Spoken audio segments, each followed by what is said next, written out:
With, tilt the head, no? Steady ka lang. Close your eyes, feeling pasyente ka lang. Yan. We tilt the head. Nice. Like straight na, di ba? And then we do the pistol grip. Then we open the mouth. Huminga ang pasyente, hindi? Nga. Hinga na. Hinga na siya. Huminga ang pasyente. Basta, remember yung heart mo ay designed mag-pump.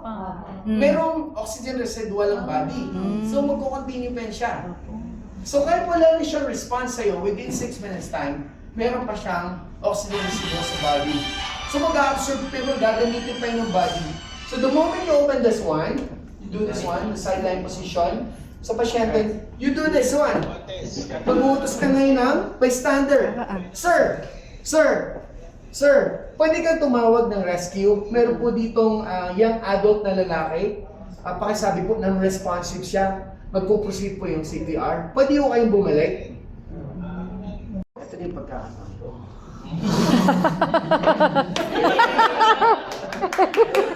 Ready ka na ba? Ako kasi hindi pa ako ready. Alright. So, airways, ang unang-unang gagawin natin sa pasyente, for example, kung lunod siya, nakuha siya, and then nobody knows how to do resuscitation, at ikaw yung dumating, pagluhod mo dito, nalalagay niyo po dito po yan. Etong shoulder na to, shoulder line, dito po yung nalalagay sa gitna.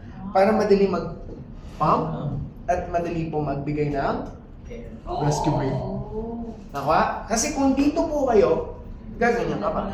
Or kung dito po kayo sa taas, wala kayo sa tamang position. Pag nandito po kayo, nakaluhod ka, naka-open yung legs mo, anong titingnan ng tao? Trained yan. Kahit hindi mo pa actually alam ng gagawin mo. Di ba? Kasi nagpapanik, wood ka rin. Saan ganito? ABCD mo yun to. Diba? Diba? Di mo CPR naman ka. Kaus-kaus mo. Kaus-kaus mo! Don't worry. Tanang mga responders, tanang lifesaver, tanang lifeguard. First time nila mo, panic yun na. Panic yun na. Hantod ka na mo, panic mo mga ganun eh. Sorry, hindi ka kasabot ba eh. So, ganito po yung proper position. Ha? Alright, and then, kung ground patient victim, yun ang buong bunganga mo. Yes. Dili, ang bibig. Di ba mag-tilt ka sa head? Watch. Watch out. Pag-tilt ko sa head, tilt sa head, open mouth, depends the nose. Nakatakbo. Di mo sumakbo.